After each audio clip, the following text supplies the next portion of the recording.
Francis മാർപ്പാപ്പയ്ക്ക് വിട നൽകുകയാണ് ലോകം.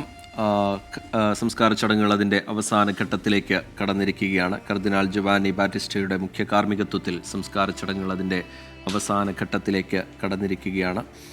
മാർപ്പാപ്പയുടെ മൃതദേഹം വിലാപയാത്രയായി സെൻറ്റ് പീറ്റേഴ്സ് ബസലിക്കയിൽ നിന്ന് സെൻറ്റ് മേരി മേജർ ബസലിക്കയിലേക്ക് എത്തിച്ചിരിക്കുകയാണ്. അവിടെയുള്ള ചടങ്ങുകളാണ് ഇപ്പോൾ നടക്കുന്നത്. നേരത്തെ ഫാദർ ചൂണ്ടിക്കാട്ടിയതുപോലെ ഈ സംസ്കാര ചടങ്ങിനെ ഒരുപക്ഷെ നമുക്ക് 3 ഘട്ടം എന്ന് വേണമെങ്കിൽ വിലയിരുത്താം. അതിലൊന്ന് മാർപ്പാപ്പയുടെ വസതിയിൽ നടക്കുന്ന ചടങ്ങുകളാണ്. പിന്നീടൊന്ന് സെൻറ്റ് പീറ്റേഴ്സ് ബസലിക്കയിൽ നടക്കുന്ന ചടങ്ങുകൾ. അതിനുശേഷം അന്ത്യവിശ്രമം അദ്ദേഹത്തിൻ്റെ ആഗ്രഹപ്രകാരം നടക്കുന്ന ഇടം. അങ്ങനെ 3 ഇടങ്ങളിലായി നടക്കുന്ന ചടങ്ങുകളാണ്. അതിൻ്റെ 3-ാമത്തെ ഇടം അദ്ദേഹത്തിൻ്റെ ആഗ്രഹപ്രകാരം റോമിലെ സെൻറ്റ് മേരി മേജർ ബസലിക്കയിലേക്ക് അന്ത്യവിശ്രമത്തിനായി അദ്ദേഹത്തിൻ്റെ മൃതദേഹം എത്തിച്ചിരിക്കുകയാണ്. വിലാപയാത്രയിൽ നമ്മൾ കണ്ടു വിശ്വാസികളായ ലക്ഷങ്ങൾ പാതയുടെ ഇരുവശത്തും പൂക്കളുമൊക്കെ ഏന്തി മാർപ്പാപ്പയ്ക്ക് യാത്രാമൊഴി നൽകാൻ എത്തുന്നത് നമ്മൾ കണ്ടു. ലോകത്തിൻ്റെ വിവിധ ഇടങ്ങളിൽ നിന്ന് വിശ്വാസികൾ വത്തിക്കാനിലേക്ക് എത്തിക്കൊണ്ടിരിക്കുന്ന കാഴ്ച. സംസ്കാര ചടങ്ങ് അതിൻ്റെ അന്തിമഘട്ടത്തിലേക്ക് എത്തി നിൽക്കുകയാണ്. US പ്രസിഡന്റ് ഡൊണാൾഡ് ട്രംപും ഇന്ത്യയുടെ രാഷ്ട്രപതി ദ്രൗപദി മുർമു അടക്കമുള്ള രാഷ്ട്രീയ നേതൃത്വങ്ങളടക്കം ഈ സംസ്കാര ചടങ്ങിൻ്റെ ഭാഗമാകുന്നുണ്ട്. മാർപ്പാപ്പ ഇനി ഓർമ്മകളിലേക്ക് മറയുകയാണ്. നേരത്തെ നമ്മൾ ചൂണ്ടിക്കാട്ടിയതുപോലെ അദ്ദേഹത്തിൻ്റെ സംഭാവനകൾ എല്ലാ കാലവും ലോകം ഓർക്കും എന്ന കാര്യത്തിൽ യാതൊരു തർക്കവുമില്ല. പാവങ്ങളുടെ പോപ്പാണ് വിട പറഞ്ഞു പോകുന്നത്. എന്നും കരുണയും സ്നേഹവും മാത്രം മനസ്സിൽ സൂക്ഷിച്ചിരുന്ന അശരണർക്കും അഭയാർത്ഥികൾക്കും വേണ്ടി എന്നും ശബ്ദിച്ച മാർപ്പാപ്പ വിട പറഞ്ഞു പോവുകയാണ്. ഫാദർ ആൻ്റണി വടക്കേക്കരയിലേക്ക് ഒരിക്കൽ കൂടി പോവുകയാണ്.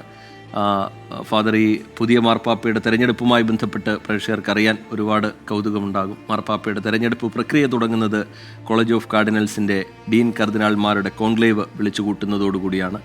ഈ സംസ്കാര ചടങ്ങുകൾ പൂർത്തിയാകുന്നതോടുകൂടി ഇനി ലോകം കടക്കാൻ പോകുന്നത് അടുത്ത മാർപ്പാപ്പയാര് എന്നുള്ള ചർച്ചകളുമായി ബന്ധപ്പെട്ടും അതുമായി ബന്ധപ്പെട്ട ചോദ്യങ്ങളൊക്കെയാണ് ഇനി ഉയരാൻ പോകുന്നത്. അതിൻ്റെ നടപടിക്രമങ്ങൾ കൂടി പ്രേക്ഷകർക്കായി ഒന്ന് വിശദീകരിക്കാം ഫാദർ.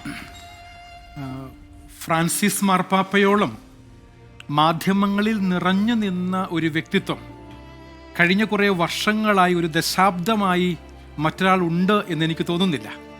അത് കേവലം കത്തോലിക്കാ സഭയുടെ പരമാധ്യക്ഷനായ മാർപ്പാപ്പ ആയതുകൊണ്ട് മാത്രമല്ലെന്ന് എനിക്ക് തോന്നുന്നത്.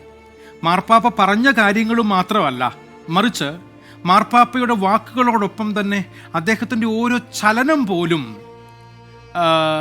ലോകം മുഴുവൻ മാധ്യമങ്ങളിലൂടെ കാണുകയുണ്ടായി, കേൾക്കുകയുണ്ടായി. കാരണം അദ്ദേഹം ചെയ്ത ഓരോ കാര്യങ്ങളും അപ്രകാരം ഒത്തിരിയേറെ സന്ദേശങ്ങൾ നൽകുന്നതായിരുന്നു, മാതൃക നൽകുന്നവയായിരുന്നു. ഇതിൻ്റെ ചോദ്യത്തിലേക്ക് ഞാൻ വരാം. പുതിയ മാർപ്പാപ്പയുടെ തിരഞ്ഞെടുപ്പുമായി ബന്ധപ്പെട്ട് കൗതുകം തീർച്ചയായും എല്ലാവർക്കുമുണ്ട്. പറയുന്ന എനിക്കും ആ കൗതുകമുണ്ട് കേട്ടോ. ആരായിരിക്കും ഫ്രാൻസിസ് മാർപ്പാപ്പയ്ക്ക് ശേഷം കത്തോലിക്ക സഭയെ നയിക്കാൻ പോകുന്ന 267ാമത്തെ മാർപ്പാപ്പ ആരായിരിക്കും? വലിയൊരു സസ്പെൻസ് ദൈവം ഒളിപ്പിച്ചു വെച്ചിട്ടുണ്ട് എന്ന് എനിക്ക് തോന്നുകയാണ്. ഫ്രാൻസിസ് മാർപ്പാപ്പയുടെ ഈ വിടവ് നികത്താൻ ആരായിരിക്കും തിരഞ്ഞെടുക്കപ്പെടാൻ പോകുന്നത്?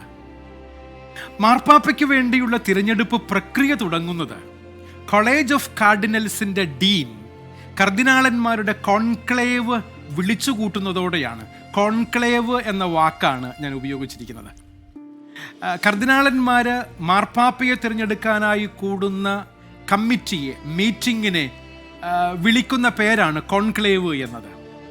ഇപ്രകാരം കർദിനാളന്മാരുടെ കോൺക്ലേവ് വിളിച്ചു കൂട്ടുന്നതോടെ പുതിയ മാർപ്പാപ്പയ്ക്ക് വേണ്ടിയുള്ള തിരഞ്ഞെടുപ്പിന്റെ ക്രമങ്ങൾ ആരംഭിക്കും.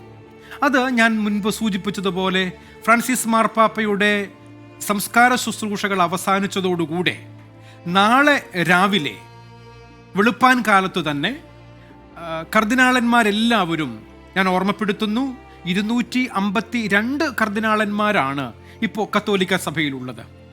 അതിൽ വത്തിക്കാനിൽ എത്തിച്ചേർന്നിട്ടുള്ള എല്ലാവരും ചേർന്ന് സെയിൻറ്റ് മേരി മജോറെ ബസിലിക്കയിലെത്തുകയും ഫ്രാൻസിസ് മാർപ്പാപ്പയുടെ കബറെടുത്തെങ്കിൽ പ്രാർത്ഥിക്കുകയും ചെയ്യും. അതിനുശേഷമാണ് കോൺക്ലേവിലേക്ക് പ്രവേശിക്കുക. 80 വയസ്സിൽ താഴെ പ്രായമുള്ള എല്ലാ കർദിനാളന്മാരും വോട്ടവകാശത്തോടുകൂടെ ഈ കോൺക്ലേവിൽ പങ്കെടുക്കും എന്ന കാര്യവും ഞാൻ നിങ്ങളെ ഓർമ്മപ്പെടുത്തട്ടെ. എന്ന് പറഞ്ഞാൽ 80 വയസ്സിന് മുകളിൽ പ്രായമുള്ളവർക്ക് വോട്ടവകാശം ഉണ്ടാവുകയില്ല. ഇപ്പോൾ കത്തോലിക്ക സഭയിൽ 252 കർദിനാളന്മാരുള്ളത് അതിൽ 138 പേർ വോട്ടവകാശമുള്ള 80 വയസ്സിൽ താഴെ പ്രായമുള്ള കർദിനാളന്മാരാണ്. കൗതുകമുള്ള മലയാളികൾക്ക് വേണ്ടിയും ഇന്ത്യക്കാർക്ക് വേണ്ടിയും ഞാനൊരു കണക്ക് പറയാവേ. ഇന്ത്യയിൽ നമുക്കിപ്പോൾ 7 കർദിനാളന്മാരുണ്ട്. അവരിൽ കർദിനാൾ ടെലസ്ഫോർ ടോപ്പോ റാഞ്ചിയിൽ നിന്നുള്ള കർദിനാളാണ്. കർദിനാൾ ഒസ്വാൾഡ് ഗ്രേഷ്യസ് മുംബൈയിൽ നിന്നുള്ള കർദിനാളാണ്. ഇവർ രണ്ടുപേരും 80 വയസ്സ് കഴിഞ്ഞവരാണ്. മൂന്നാമത് സീറോ മലബാർ സഭയുടെ മേജർ ആർച്ച് ബിഷപ്പായിരുന്ന കർദിനാൾ മാർ ജോർജ് ആലഞ്ചേരി പിതാവ് ഈ കഴിഞ്ഞ ദിവസം ഏപ്രിൽ മാസം 19-ാം തീയതി ദുഃഖ ശനിയാഴ്ച അഥവാ വലിയ ശനി എന്നറിയപ്പെടുന്ന അന്ന് 80 വയസ്സ് പൂർത്തിയായി. എന്ന് പറഞ്ഞാൽ ജോർജ് ആലഞ്ചേരി പിതാവിനും മാർപ്പാപ്പയെ തിരഞ്ഞെടുക്കാനുള്ള പുതിയ കോൺക്ലേവിൽ വോട്ടവകാശം ഇല്ല എന്നർത്ഥം. പിന്നീട് അവശേഷിക്കുന്നത് ഗോവയിൽ നിന്നുള്ള കർദിനാൾ ഫിലിപ്പ് നേരി, ഹൈദരാബാദിൽ നിന്നുള്ള കർദിനാൾ ആന്റണി പൂല, മലങ്കര സഭയുടെ മേജർ ആർച്ച് ബിഷപ്പ് കർദിനാൾ ബസേലിയൂസ് മാർ ക്ലീമീസ്, കൂടാതെ വത്തിക്കാനിൽ മതാന്തര സംഭാഷണങ്ങൾക്ക് വേണ്ടിയുള്ള ഡിക്കാസ്ട്രിയുടെ പ്രീഫെക്റ്റായി നിയമിതനായിരിക്കുന്ന കർദിനാൾ ജോർജ് കൂവക്കാട് എന്നീ പിതാക്കന്മാരാണ് വോട്ടവകാശത്തോടുകൂടെ കർദിനാളന്മാരുടെ കോൺക്ലേവിൽ പങ്കെടുക്കുകയും പുതിയ മാർപ്പാപ്പയെ തിരഞ്ഞെടുക്കുകയും ചെയ്യുന്നത്. 80 വയസ്സിൽ കവിഞ്ഞവരും ഈ കോൺക്ലേവിൽ പങ്കെടുക്കും, അവർക്ക് വോട്ടവകാശം ഉണ്ടാകില്ല എന്നു മാത്രം. വത്തിക്കാനിലെ സിസ്റ്റൈൻ ചാപ്പലിലാണ് കോൺക്ലേവ് നടക്കുക.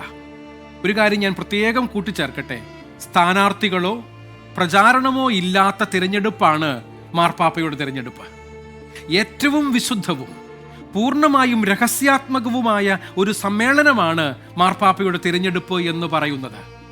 അതിനെയാണ് കോൺക്ലേവ് എന്ന് ഞാൻ വിളിച്ചത്. കർദിനാളന്മാർ സിസ്റ്റൈൻ ചാപ്പലിൽ കോൺക്ലേവിനായി പ്രവേശിച്ചു കഴിഞ്ഞാൽ വാതിലടച്ച് സീൽ ചെയ്യും. അതിന് പ്രധാനമായും നേതൃത്വം കൊടുക്കുന്നത് കർദിനാളന്മാരിൽ പ്രായം കൊണ്ട് ജൂനിയറായ മലയാളിയായ ഈ അടുത്ത കാലത്ത് ഫ്രാൻസിസ് മാർപ്പാപ്പ തന്നെ കർദിനാളായി ഉയർത്തിയ ജോർജ് കൂവക്കാട് പിതാവായിരിക്കും നേതൃത്വം നൽകുന്നത് എന്നത് നമുക്കൊക്കെ ഏറെ സന്തോഷം നൽകുന്ന കാര്യമാണ്. എന്തിനാണ് സിസ്റ്റൈൻ ചാപ്പലിലേക്ക് പ്രവേശിച്ചു കഴിഞ്ഞാൽ, കർദിനാളന്മാർ കയറിക്കഴിഞ്ഞാൽ വാതിലടച്ച് സീൽ ചെയ്യുന്നത്? അതിൻ്റെ കാരണം ഇതാണ്. പുറം ലോകവുമായി സമ്പർക്കമില്ലാത്ത രീതിയിലാണ് കോൺക്ലേവ് നടക്കുക. തിരഞ്ഞെടുപ്പിന്റെ രഹസ്യാത്മകത കാത്തുസൂക്ഷിക്കാനുള്ള പരമ്പരാഗതമായ രീതിയാണിത്. കോൺക്ലേവിന് ഒരുക്കമായി സെയിന്റ് പീറ്റേഴ്സ് ബസിലിക്കയിൽ ഒരുമിച്ച് കൂടുന്ന കർദിനാളന്മാർ ഡീനിന്റെ നേതൃത്വത്തിൽ വിശുദ്ധ കുർബാന അർപ്പിച്ച് പ്രാർത്ഥിക്കും. തുടർന്ന് പൗളൈൻ ചാപ്പലിൽ, ചാപ്പൽ ഓഫ് സെയിന്റ് പോൾ പ്രവേശിച്ച് പരിശുദ്ധാത്മ നിറവിനായി പ്രാർത്ഥിച്ചതിനു ശേഷമാണ് കോൺക്ലേവിലെ രഹസ്യാത്മകത കാത്തുസൂക്ഷിക്കുവാനുള്ള പ്രതിജ്ഞ എടുക്കുന്നത്. സിസ്റ്റൈൻ ചാപ്പലിൽ രഹസ്യാത്മക ബാലറ്റിലൂടെ പുതിയ മാർപ്പാപ്പയ്ക്കായുള്ള വോട്ടെടുപ്പ് നടക്കും. വിഖ്യാത ചിത്രകാരനായ മൈക്കൽ ആഞ്ചലോയുടെ അന്ത്യവിധി എല്ലാവർക്കും പരിചിതമാണ്, ലാസ്റ്റ് ജഡ്ജ്മെന്റ്. അന്ത്യവിധിയുടെ ചിത്രത്തിന് അഭിമുഖമായി നിന്നുകൊണ്ടാണ് ഓരോ കർദിനാളും വോട്ട് ചെയ്യുക. കോൺക്ലേവ് തിരഞ്ഞെടുക്കുന്ന 3 കർദിനാളന്മാർ ചേർന്ന് വോട്ട് ചെയ്ത ബാലറ്റുകൾ മറ്റെല്ലാവർക്കും കാണാനും കേൾക്കാനും പറ്റും വിധം അവരുടെ മുൻപിൽ വെച്ച് എണ്ണിത്തിട്ടപ്പെടുത്തും. ആർക്കും 2/3 ഭൂരിപക്ഷം ലഭിച്ചില്ലെങ്കിൽ വോട്ട് ചെയ്ത ബാലറ്റുകൾ കൂട്ടിയിട്ട് കത്തിക്കുകയും കറുത്ത പുക സിസ്റ്റൈൻ ചാപ്പലിന്റെ ചിമ്മിനിയിലൂടെ പുറത്തു വരികയും ചെയ്യും. കറുത്ത പുക, ബ്ലാക്ക് സ്മോക്ക്, തിരഞ്ഞെടുപ്പ് പൂർത്തിയായിട്ടില്ല എന്നതിൻ്റെ അടയാളമാണ്. ഒരു ദിവസം 2 തവണ എന്ന വണ്ണം ഒരാൾക്ക് 2/3 ഭൂരിപക്ഷം ലഭിക്കുന്നത് വരെ വോട്ടിംഗ് തുടരുമെന്നുള്ളതാണ് പരമ്പരാഗതമായ രീതി.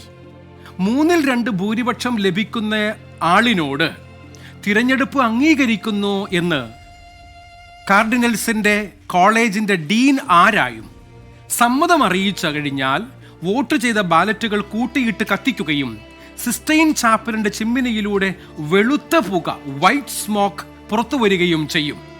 അങ്ങനെയാണ് പുതിയ മാർപ്പാപ്പ തിരഞ്ഞെടുക്കപ്പെടുന്നത്. ഈ സമയം അത്രയും പ്രാർത്ഥനയോടെ വിശ്വാസി സമൂഹം പുതിയ മാർപ്പാപ്പയ്ക്കായി സെയിന്റ് പീറ്റേഴ്സ് ചത്തുരത്തിലും ലോകമെമ്പാടും കാത്തിരിക്കുകയായിരിക്കും. തിരഞ്ഞെടുക്കപ്പെടുന്ന പുതിയ മാർപ്പാപ്പ ഒരു പേര് സ്വീകരിക്കും.